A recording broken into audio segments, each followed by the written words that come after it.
नमस्कार, मैं डॉक्टर सीमा Sharma SS Sanskrit classes में आपका स्वागत करती हूँ। आज हम कर्म कारक का एक और सूत्र करते हैं, काला ध्वनो अत्यंत संयोगे, यानी अत्यंत संयोगे। अत्यंत संयोग होने पर कालवाची और मार्गवाची शब्दों की क्या होती है, द्वितीया विभक्ति इसमें प्रयोग की जाती है।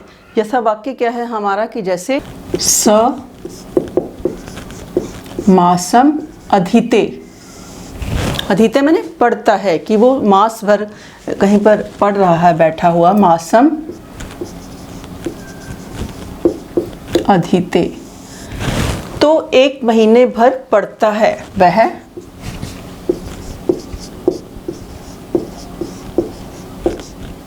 महीने भर पढ़ता है।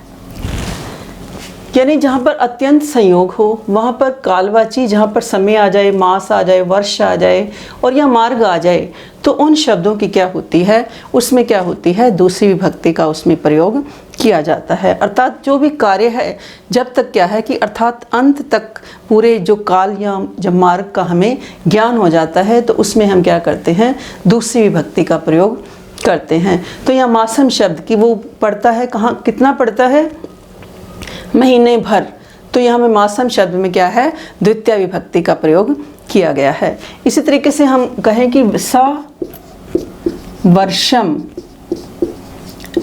आस्ते, कि वह वर्ष भर रहता है। आस्ते मैंने रहना, कि कोई व्यक्ति क्या है कि कहीं पर जा रहा है तो वो कितने समय तक रह रहा है वहाँ पर, वर्ष तक आस्ते मैंने रहता है। तो यहाँ पर भी क्या है कि इसके पहले इस सूत्र से क्या हुई, कर्म संज्ञा हुई।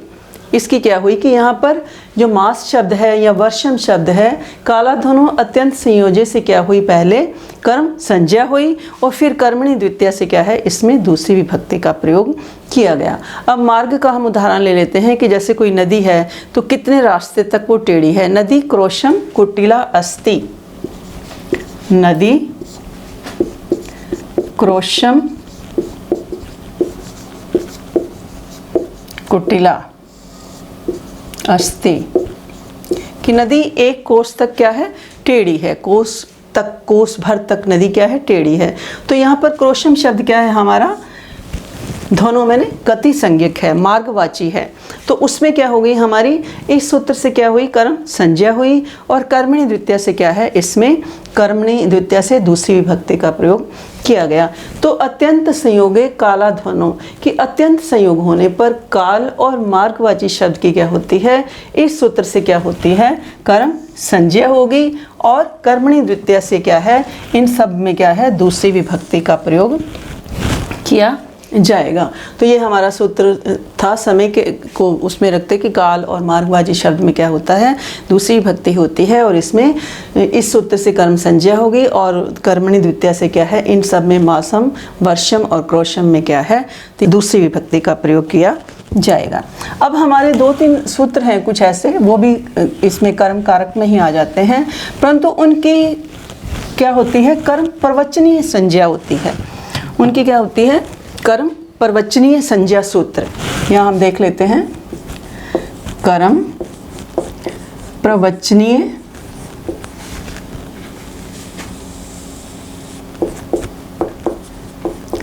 संज्ञा सूत्र,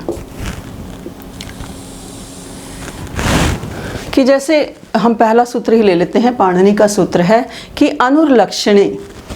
पहला सूत्र क्या है,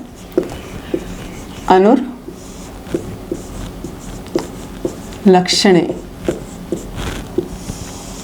यानी किसी लक्षण के प्रकट होने पर, किसी विशेष लक्षण के लक्षित होने पर या द्योतित होने पर अनु की क्या होगी, कर्म प्रवचनीय संज्ञा होगी और कर्म प्रवचनीय युक्ते द्वितीया, इस सूत्र के द्वारा क्या है, उस शब्द में क्या है, दूसरी विभक्ति का प्रयोग किया जाएगा। यानी जब जैसे हम शुरू से ही हमें पता है गांव में जैसे लोग रहते हैं, वर्षा नहीं हो रही तो जप करते हैं, तो क्या कहते हैं कि जप करो तो वर्षा होगी। तो तब हमें क्या है कि जपम अनुप्रावर्षत,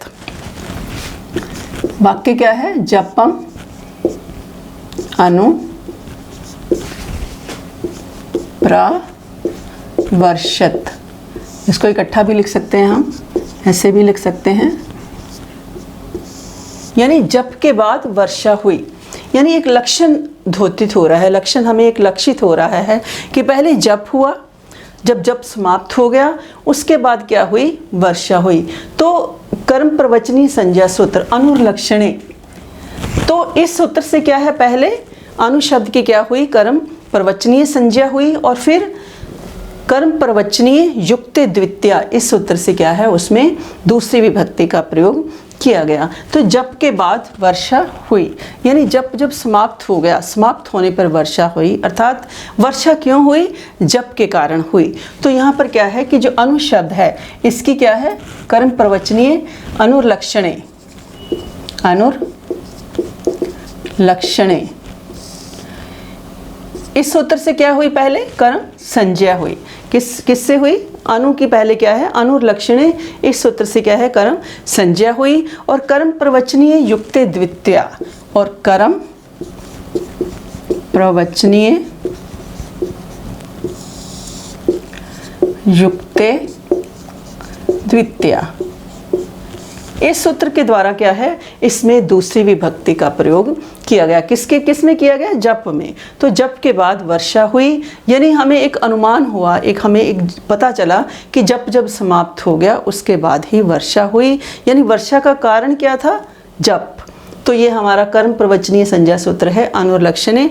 इस तरीके से और भी सूत्र हैं, वो भी हम करते हैं।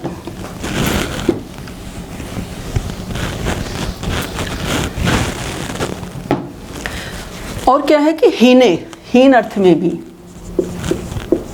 ये भी पाणिनि का सूत्र है। हीने, हीन अर्थ मैंने न्यून, किसी को छोटा दिखाना, कि न्यून अर्थ के लक्षित होने पर जो हीन अर्थ है, अर्थात उसके लक्षित होने पर उस अनु की क्या होती है, कर्म प्रवचनीय संज्ञा होती है। यानी हीने, हीन अर्थ के द्योतित होने पर जो अनु शब्द है उसकी क्या हो जाएगी, कर्म प्रवचनीय संज्ञा होगी, और कर्म प्रवचनीय युक्त द्वितीया में से क्या है, उसमें दूसरी विभक्ति का प्रयोग किया जाएगा। जैसे हमने क्या कहा, अनु हरिम सुरा, अनुम हरिम सुरा, कि देवता क्या है, हरि से न्यून है, यानी जो जितने भी देवता हैं वो हरि जो ईश्वर है, हरि जो है उससे क्या है, न्यून है। तो यहाँ पर क्या कि जब हीन अर्थ द्योतित हो रहा है तो उसमें भी क्या होती है, जो अनु है उसकी क्या होती है, कर्म प्रवचनीय संज्ञा होगी अनु शब्द की, और जब अनु की कर्म प्रवचनीय संज्ञा होगी तो हरिम शब्द में क्या है, कर्म प्रवचनीय युक्त द्वितीया, इस सूत्र से क्या है, और उसमें क्या है, फिर दूसरी विभक्ति का प्रयोग हो गया। तो अगला भी इसी सूत्र है, एक और हम कर लेते हैं कि अतिरति क्रमणे च, अतिरति क्रमणे च, अतिक्रमण और पूजा अर्थ में भी अति की क्या होती है, कर्म प्रवचनीय संज्ञा होती है। यदि अतिक्रमण और या पूजा अर्थ में, अतिक्रमण या पूजा अर्थ में,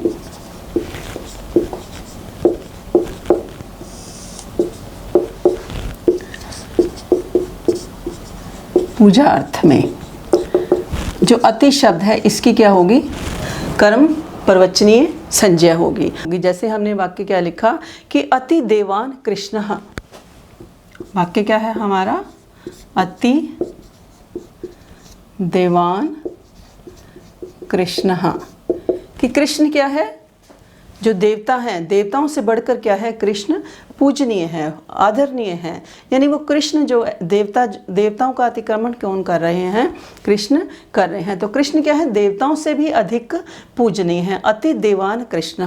तो यहाँ पर क्या है कि अति की क्या है, यहाँ पर कर्म प्रवचनीय संज्ञा होगी, कर्म प्रवचनीय युक्ते से क्या है, इसमें दूसरी विभक्ति का प्रयोग किया जाएगा। तो अति की क्या है कि इसमें कर्म, इस सूत्र से अतिरति क्रमणे, क्रमणे, इस सूत्र से क्या होगी, कर्म संज्ञा होगी, इससे किसकी, अति की कर्म संज्ञा होगी, और कर्म प्रवचनीय युक्ते, इस सूत्र से क्या है, द्वितीया, कर्म प्रवचनीय युक्ते द्वितीया, कर्म प्रवचनीय युक्ते द्वितीया। इस सूत्र से क्या है कि इसमें दूसरी विभक्ति का प्रयोग किया जाएगा। तो एक सूत्र हमारा और भी है जिसमें कर्म प्रवचनीय संज्ञा सूत्र है।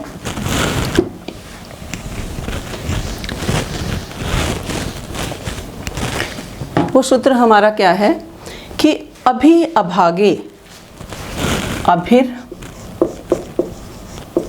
अभिर भागे, ये भी पाणिनि सूत्र है हमारा।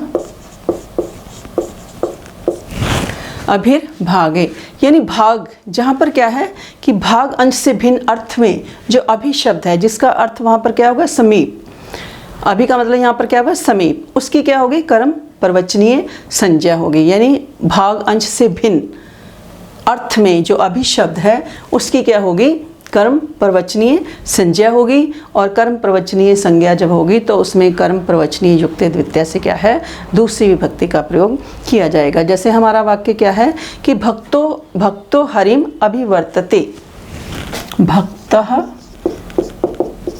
हरिम अभिवर्तते, कि भक्त क्या है हरि के समीप है। यानी भक्त कोई ईश्वर का व्यक्ति बहुत अधिक भजन करता है तो वो क्या है कि भक्त क्या है हरि के समीप है। तो यहाँ पर भी क्या है कि उस अभि शब्द की क्या है कर्म प्रवचनीय संज्ञा हुई और फिर हरिम शब्द में क्या है दूसरी विभक्ति किससे लगी कर्म प्रवचनीय युक्ता से क्या है दूसरी विभक्ति का प्रयोग किया गया। तो इस तरीके से हमारे क्या है कि कर्म प्रवचनीय जो संज्ञा सूत्र थे 4 हमने किए। कौन कौन से? अनुलक्षणे, कि जब किसी लक्षण का द्योतित कि हमें प्राप्ति हो, लक्षण पता लगे कि जैसे जब के बाद वर्षा हुई तो वो क्या है कि जब के समाप्त हो जाने पर वर्षा हुई तब अनु की क्या हुई कर्म प्रवचनीय संज्ञा हुई। इसी तरीके से हीन शब्द में भी लगा, जो न्यून अर्थ हमें जब बोधित होता है न्यून अर्थ है हीन अनु शब्द है उसकी भी कर्म प्रवचनीय संज्ञा हुई। फिर अति शब्द की भी हुई अतिरति क्रमणे सूत्र के माध्यम से, और अभिर भागे इस सूत्र के माध्यम से अभि की भी क्या है कर्म प्रवचनीय संज्ञा हुई। और कर्म प्रवचनीय संज्ञा के बाद इन सब में कर्म प्रवचनीय युक्ते द्वितीया विभक्ति का प्रयोग किया गया। ये कर्म प्रवचनीय संज्ञा सूत्र हमारे यहीं पर ही समाप्त होते हैं। आज के लिए इतना ही, मिलते हैं अगली वीडियो में अगले लेसन के साथ। धन्यवाद।